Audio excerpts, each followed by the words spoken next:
Thank you so much for joining us today for the Pastor's Potluck Podcast. Here on the Pastor's Potluck, it's similar to a normal potluck where you might get something that you want and there may be something that you just want to pass up altogether. And that's okay. There's something here for everybody. Our goal here is to encourage you and maybe in the process entertain you. If you're ready, let's dig in.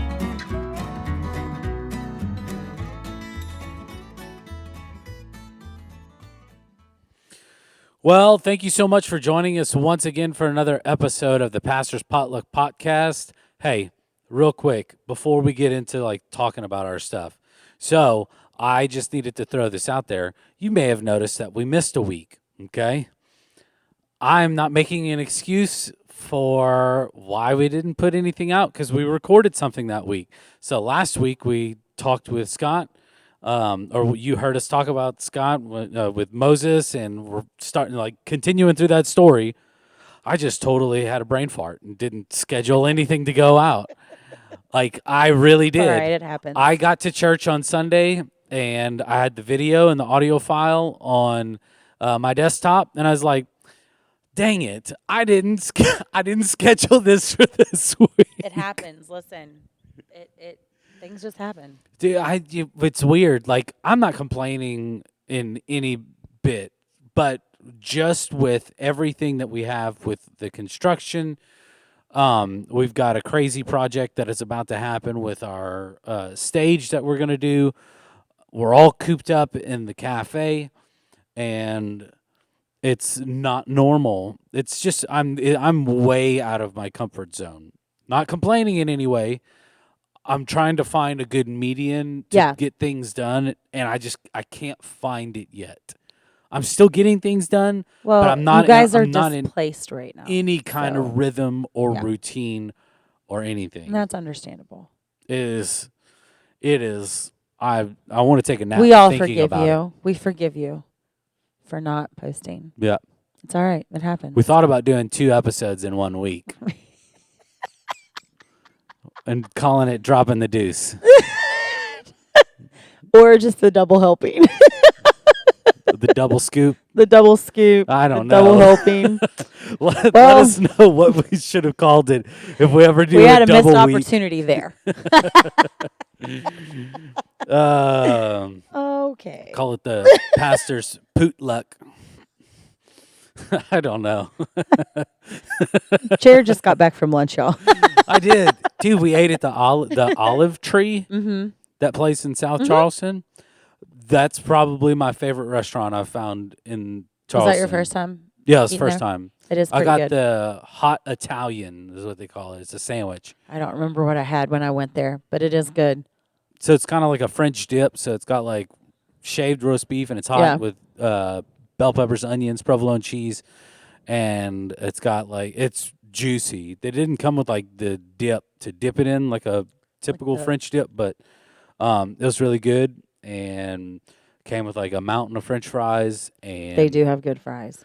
yeah, they're fresh. It reminded me of Five Guys, or if you've ever eaten at a place called Wingstop. Wingstop, they do fresh fries like I don't know that. what that is. I know what Five Guys is. Dude, y'all need if you ever find a Wingstop, you got to go. Sure. They sell wings. Yeah. I wouldn't go. Yeah. What? I don't like wings. Get out of here. God almighty. Y'all Bayhas, man. Sorry. Do your parents listen to this? Yeah, They do? I think. I'm pretty sure they do. Do they have the same, No. No? My mom is more picky than my dad. My dad at least eats seafood. Yeah? Yeah, he likes That's it. good. No. Mm-mm. Nope. Not going to happen. What about the vegetables? Are they pretty vocal about vegetables? They eat more than what Scott and I do. They will eat. They will branch out more than Scott and I do. Maybe we should have them on. And make it the Bayha potluck day. Dude, just have all 4 of y'all on here. Yeah. Well, whenever we were going down our schedule and having everybody laid out for the month and talking This is my with first you. time in here. Yeah. It is. It's weird. It is kind of weird. It is. I'm not sure how I like to hold the mic. I feel weird, like having to hold this thing. I don't know why. It's just like you're talking like I on a know. Sunday morning. I know, but it's just weird because we're just sitting here. But it's cool. It's fine. I know in the I like empty it. worship center. Hey, everybody. How are you today? It's all good. But having you on, you'd mentioned to me that you host a blog, and I was super intrigued by this. I because my wife blogs, Mhm. but yours is a completely different type of blog. First off, I want you to open up and tell us, not what the blog is about, but maybe just why you got into doing this. Yeah. I know that story. It's kind of hard to get into. Yeah. Not what the blog is about, and not why. I mean, you can't. It's hard to separate those two, No. So like the what and the why. So in June, or I can't remember. It was probably June or July of 2020. So right in the we've been 3 months into COVID, 4 months into COVID. Church had just opened back up. And I at that time I wasn't on staff or anything, but I was attending Southridge. Was I here yet? No, I think you came in August, right? Did you come in No, August? it When was did you July. come? July. You End might have of been June. here. I don't know. Uh-huh. I don't remember. But I had come in, and that morning I had actually brought some Recovery Point ladies with me. Mm-hmm. They lived in the Phase 2 house, so they were able to like come out and still come, but not like normal, like with everybody else when the vans are running and stuff like that. So they had reached out and they were like, "Hey, there's 3 of us that would like to come to church in the morning. Would you be able to pick us up and take us?" I'm like, "Yeah, absolutely." So they get in the car with me and we get here to church. Well, when we walked in, everybody has to mask up, and the rules at that time were you sat with whoever you came with. Yeah. And so, like whoever was in your home, basically. And so when we walked in, those 3 ladies walked straight to the restroom. So when I walked in, I was by myself. Mm-hmm. And I joke, I actually have a TikTok about this, but I joke because I started TikToking at the same time. But I joked that when I walked in the door, I don't even know who it was. I have no clue. But there was this little masked greeter, and in this lobby full of people, because you're coming in, at that point in time, you're lined up outside and Yeah. all this stuff. And I'm like, this is ridiculous. So we walk in, and she looks at me with her little mask on, and she goes, "Just one?" And it was like, I felt like it was really loud, and it was like, really? Like, did you really just say that to Yeah. me? And it was, for some reason, like, I don't know why it was that Sunday that it hit me, but it did. It hit me in like a different way than I probably normally would have been hit with it. But I was like, yeah. And so she's like, okay. And they literally would start over at the worship center, and they would walk you in and they would seat you. So she walks me in, and there's people sitting all in the front, and she sits me clear in the back by myself. Like, she's already said, like, just one, and then sits me clear in the back by myself. And I'm looking around, and honest to goodness, if I had not had those ladies with me from Recovery Point, I probably would have left that day. Yeah. Just because I just felt very isolated in that moment. And so I'm sitting there, and the ladies from Recovery Point ended up coming in. They had been seated. They sat up front, and then they looked back and saw I was sitting back there. They came back and sat with me. And so then that day kind of triggered something for me, and it was just like, man, this is not, I don't know exactly what it was, but there was just something that kind of triggered in my head. And the next Sunday I came in, same thing. Just one, yes. Came back, sat me in the same section by myself, back in the back. But what I noticed was that time when I sat down, I didn't sit on the end. I always sat a seat over. And so what I started to realize is that whenever I was coming in or I was sitting, whether it would be in service or wherever I would always leave a seat open on the end. Mm-hmm. And I didn't know why. Like, it didn't hit me. And then at one point in time, I had read this thing online. It was this, I don't even know what it was. It was like a post that somebody had written, and it talked about like how there's all these empty chairs each week when people come to church, and we don't know why they're empty, but they're empty for various reasons. They're empty because, maybe that person's waiting for that seat to be filled, or they're empty because that spouse or that loved one, doesn't know the Lord and isn't coming to church with them every week, or they're empty because of a death, or fill in the blank. We don't know why. Yeah. But the post said, "Hey, we see you. We see you when you come in and you sit by yourself. We see you when you do that." And it started to make me think like this chair is empty for a reason, and I don't know what that reason is, but what is up with this empty chair? Like, why is it that I always leave a chair empty on the end? And so in the process of June and July of 2020, I really, like, God and I were just really talking about that empty chair. And in that process, I ended up, this is no shock to anyone, but I got hurt. I actually fell at work and severely sprained my ankle. And when I did that, I had to go to the emergency room, and they're like, "Who's here with you?" And I'm like, "I'm by myself." And so I'm sitting in this emergency room or urgent care, sitting in there by myself, and it hit me again. And it was while I was sitting in there that I'm looking over, and there's an empty chair in that emergency room or urgent care or whatever. And it hit me again. And I'm like, how many other people go through this or feel the same type of way, like for whatever reason, Yeah. whatever the reason being, whatever is the reason that you have an empty chair? How many people feel those things? How many people go through those things, through things alone, and you don't realize it sometimes? And so in the process of all of that, I started the Empty Chair, which is the blog that I do. Yeah. And it's strictly on Facebook. I don't do it anywhere else. I don't really understand anything else, but I just do it on Facebook. Yeah. And I've been doing that since I think June or July of 2020. So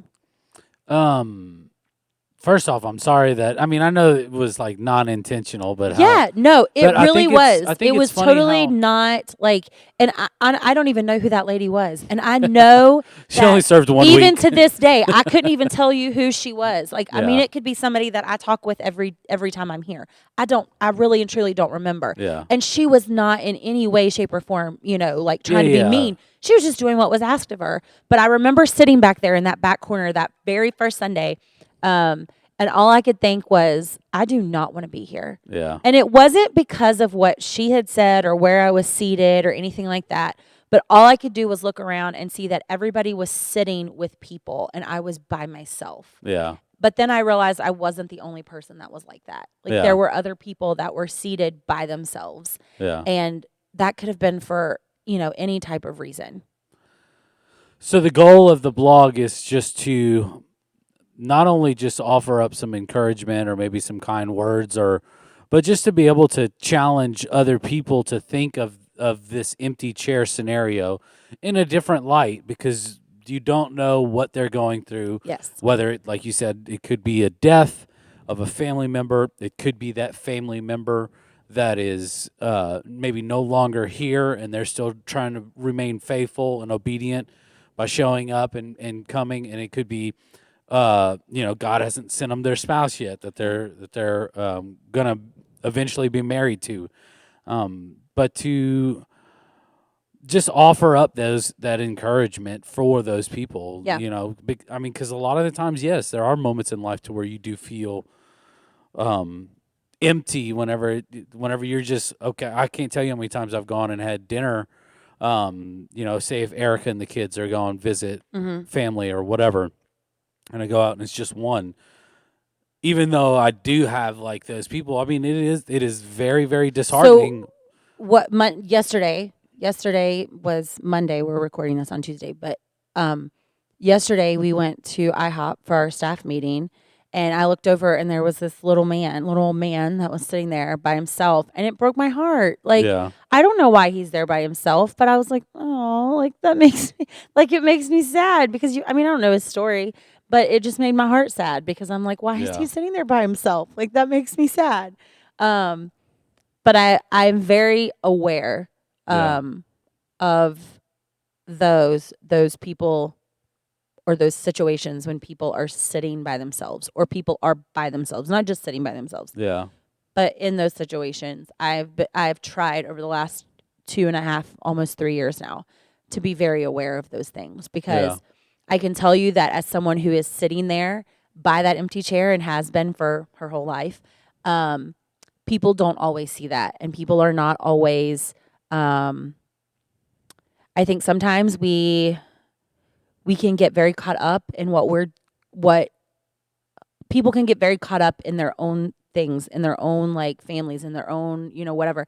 And they forget that there's other people that are going through things. Oh, And yeah. that's not a bad thing. But I think that but I think that the church especially has to do a better job. You guys just got back from lunch. I mean, that's what I'm talking about. It's those Mhm. things like that. But like, I think the church as a whole has to do a better job of reaching people who maybe in their or in their single in their singleness, or if they're widows, or if they're even people that have They're been they're deployed, often or yes, like forgotten or yes, overlooked overlooked, yes, because maybe a spouse has gone on yes, and is now with yeah, Jesus, or just whatever the situation is. It's just most of the time people just don't think or function to yep, try to reach out to those people, because I mean it's like, okay, the funeral's over and done with. yeah, We're not checking in with them on a weekly and a monthly basis. And I think that's one of the things that like the us like we're trying to do as a whole is trying to let people know, hey, we see you, yeah. like we're standing with you. Like you said, yeah, we did go out to lunch today. We went out with an elderly lady who lost her husband this past year, and um, I just think it's important to let people know that they're seen, um, yeah, and and that they're valued they're too. valued, and that they're seen, and that their situation does not define them. Yeah, I actually have on my calendar in my office. It says, I have a little post-it note, and it says, it actually was not even what the actual quote was, but I had listened to this um, preacher. I don't even know what he was. I honestly don't even remember who it was, but he had said that. I can't remember what the original word was, but he basically was saying like the situation that you're in is not a problem for God. Like yeah, he said, like your situation is not a problem for God. And he said, fill in your situation. Like, what is the situation that you are in right now? yeah, And so on my desk, or on my calendar back there in my office, I have a post-it note, and it says, your singleness is not a problem for God. Because even in that singleness, God can still use me, and hmm God can still, do whatever. And so I think it's in those times that we have to remember that like God can still use us even in yeah, those situations, and it's not a problem for him. While it's not a problem for him, I can say this because I have seen this in my own life.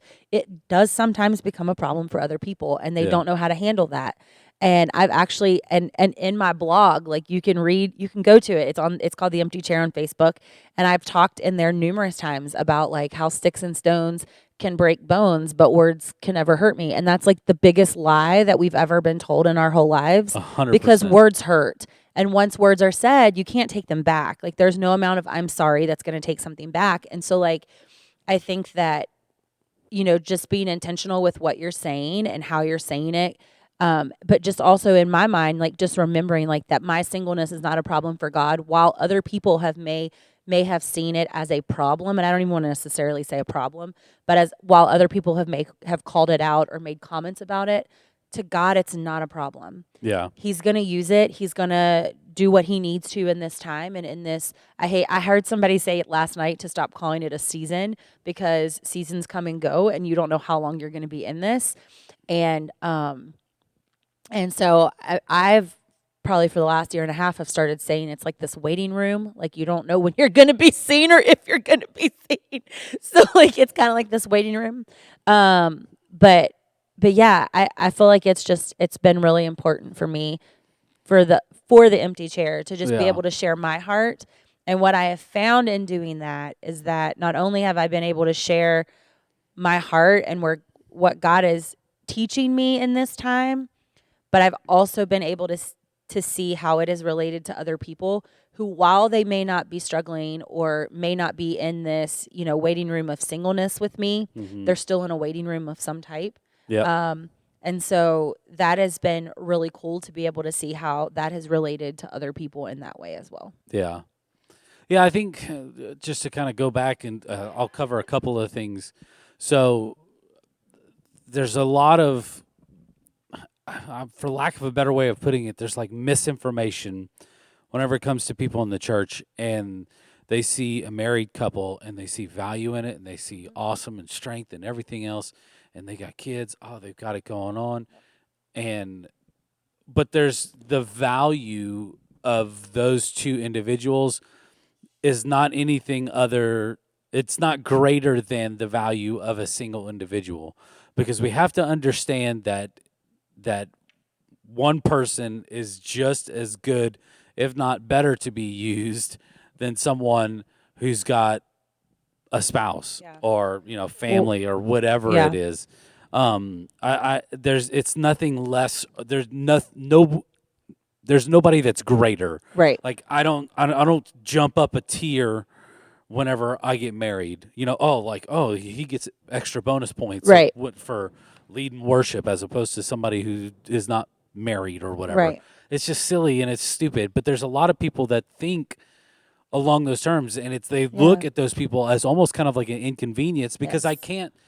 I can't go out to dinner with them, or I can't go do these things because then it just they're always just going to be watching.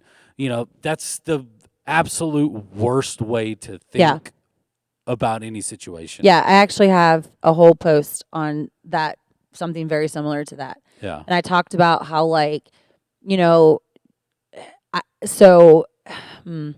a lot of the times when I post, it's because something has been said or something has happened that has kind of like. Are you going to write a post about today? I don't know. Maybe. Oh. Maybe. But something has happened or something's been said that's kind of just stirred in my heart. Yeah. And I want people to know, like, hey, this is not like this is not right, or this is what is happening. And so I have seen trying to think how to say this. I've seen both sides of what you're saying. Mm-hmm. And so I think that the hardest part is when I am discredited. When people say like, oh, well, she's not a parent, so she doesn't understand, or oh, she's not married, so we'll just not worry about her. Not being, and as silly as this sounds, but like not being invited because I'm the one that's not married. It's like, stupid. That is hurtful. Well, and if it's not just hurtful for me, but like because I'm to the point now to where I am getting better at what I'm doing and where I'm at. And just kind of, I don't want to say like I'm content in where I'm at, because I can't necessarily say that. But I can say that God is continually showing me what I'm doing and where He wants me, and so and how He can use this time. But like I've had people who, so this actually happened, not here, but I was in a small group, and I was very vocal, and this was not here at Southridge, but I was in a small group, and I had been very vocal from the very beginning that I was very lenient about being in group, because when I looked around that group, I was, while everyone was the same age as me, everyone was either married, or if they weren't married, they were parents. So they had been divorced, or for whatever reason they had a child. And so I was the only person in the group that was either not married or without children. And so I had been very vocal that I did not necessarily feel comfortable in that group anyways, but these were people that my cousin was in that group. Like, these are people that I had known for most of my life. So it wasn't that I didn't feel comfortable with them. It was just like, that's just where my head is. And I was very vocal about that. We had talked about it openly. Like, what are your concerns, or what are your, what are your things that are kind of holding you back from participating in group?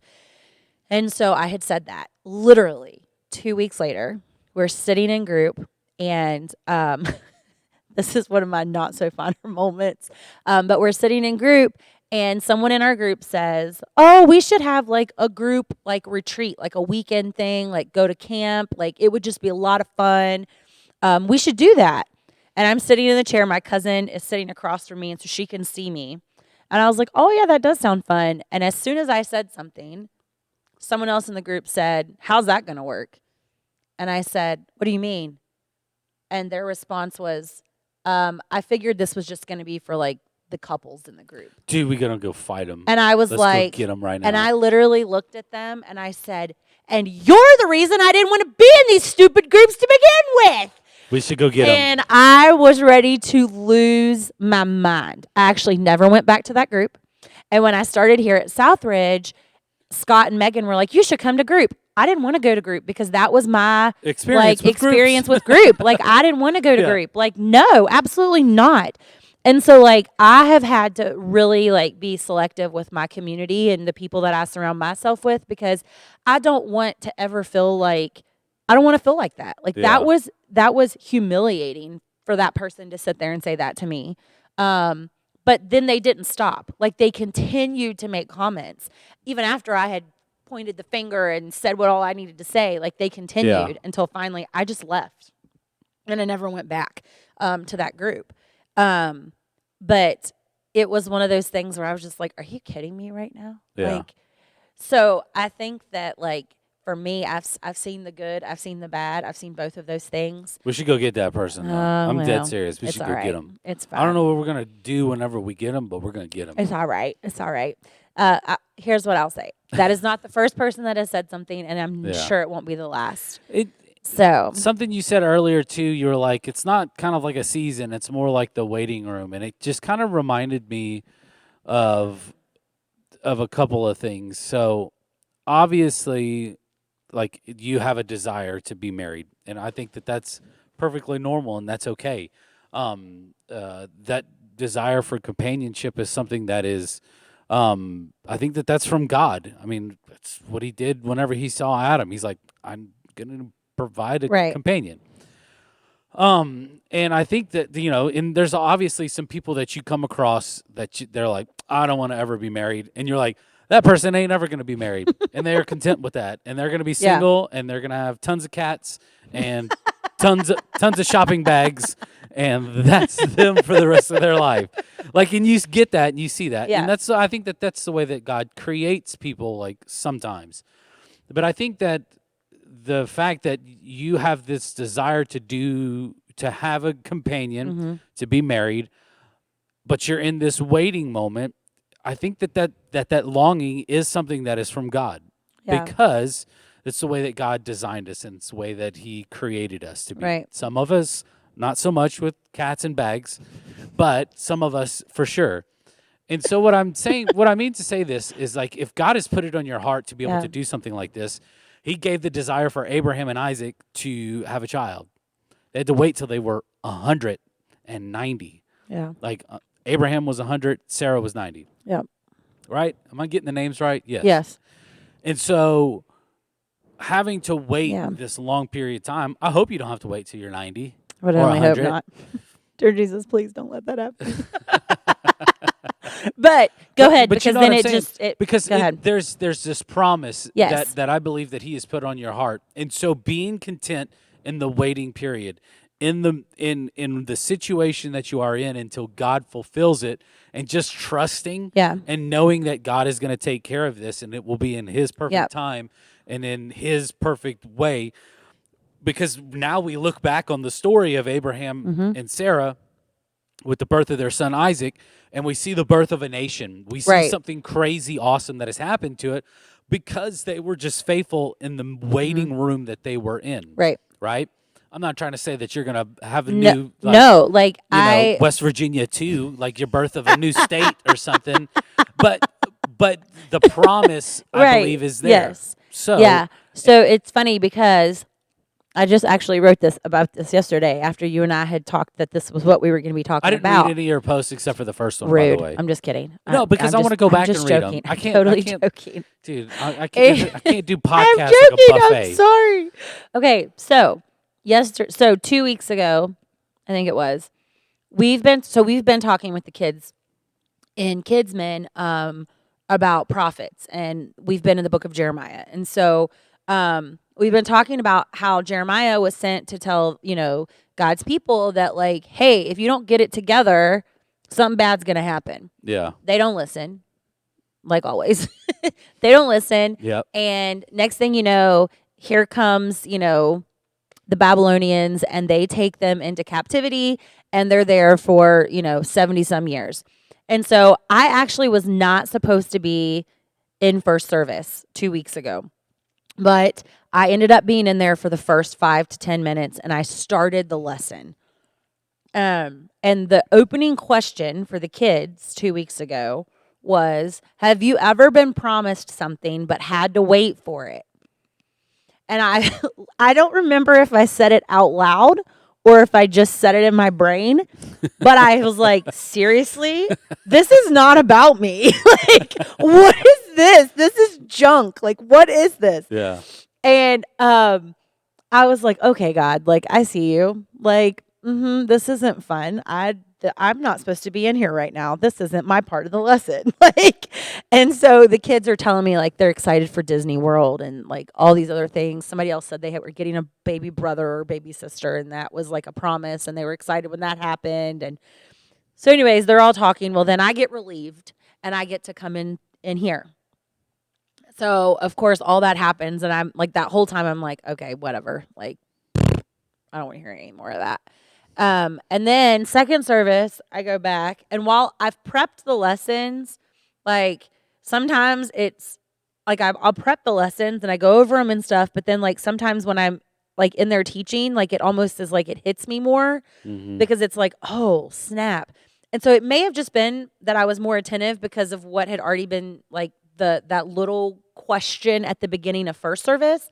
But second service, we get in there and we're talking about how, Jeremiah has told them now, he sent them another message, and he's told them, like, hey, God is telling you that, like, while you're here in Babylon, you need to set down roots. You need to plant gardens. You need to build houses. You need to make friends. You need to do what you're needing to do because you don't know how long you're going to be here. Yeah. And I'm reading that, and even in that moment, reading that to the kids, it didn't hit me. And then as I got in the car to go home that Sunday, literally, I felt like God was like, Jessica, do you hear what I'm telling you right now? Like, you don't know how long you're going to be here. You need to plant gardens. You need to, do those things. Like, do what you're doing. Do what I'm calling you to do right now in this moment, because you don't know how long you're going to be here. Yeah. Only I know how long you're going to be here.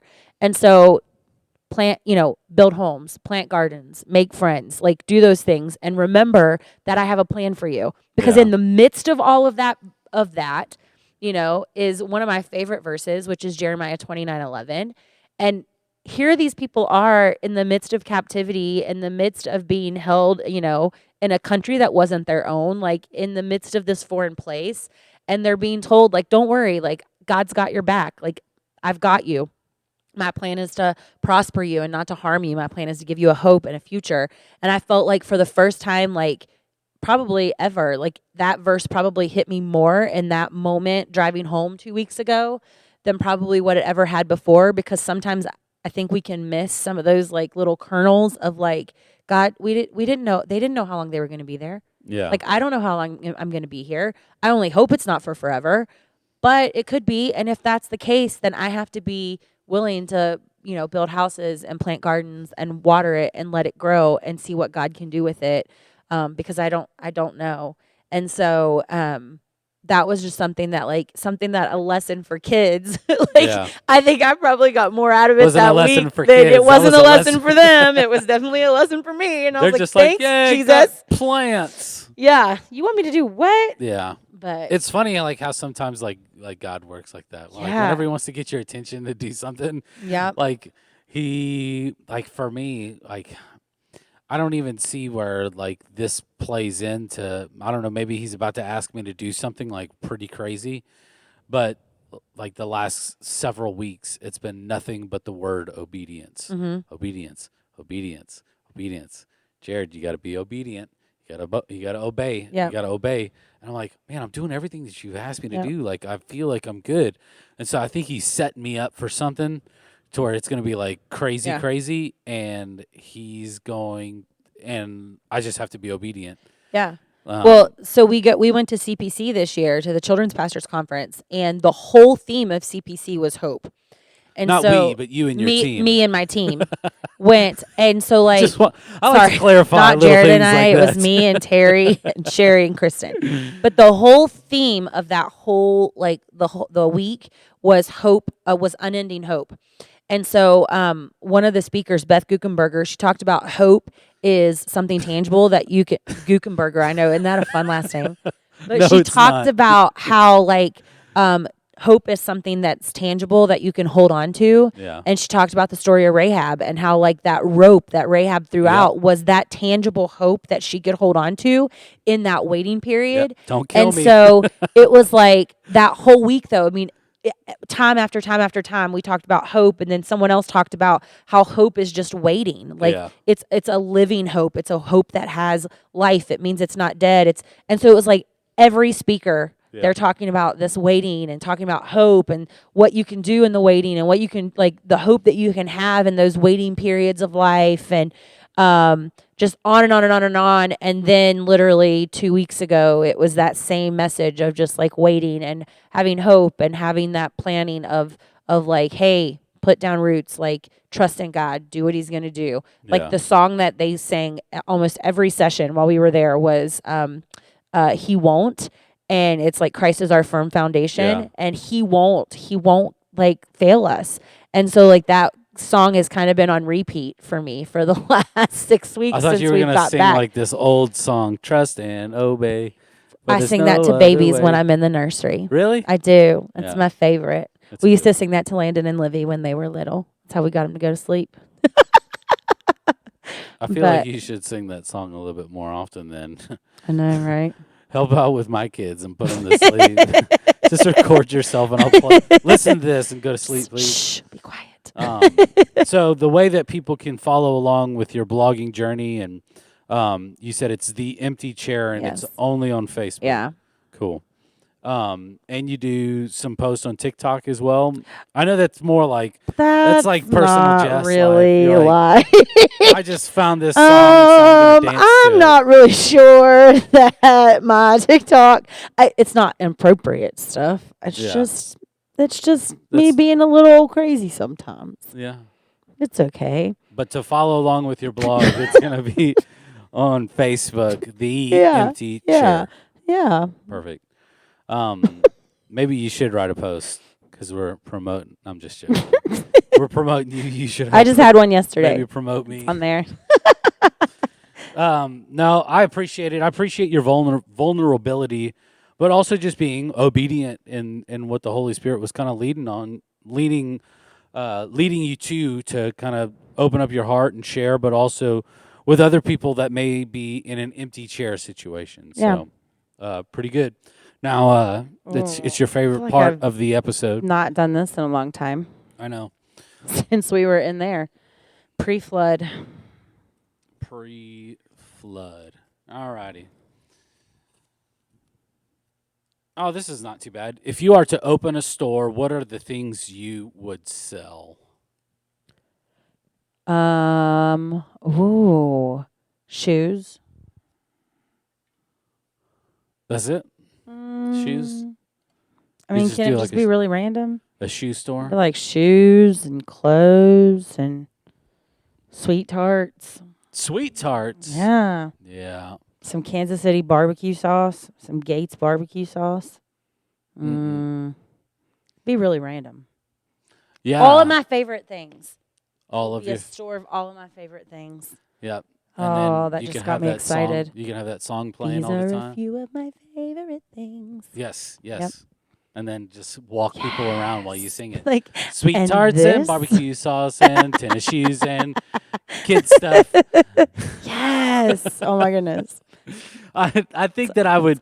all of I it. couldn't do like I couldn't just do a store and it would just be like all of my favorite stuff. Like I would have to have I mean, continuity. maybe I would let like Maybe I'd let some people bring their favorite things in too. I don't know. We'll see. Oh, like have like your staff's picks. Yeah. You know, like you go to yeah. a bookstore and it's like, Like a this line, is what John a is reading. collab. We could do a collab. Yeah.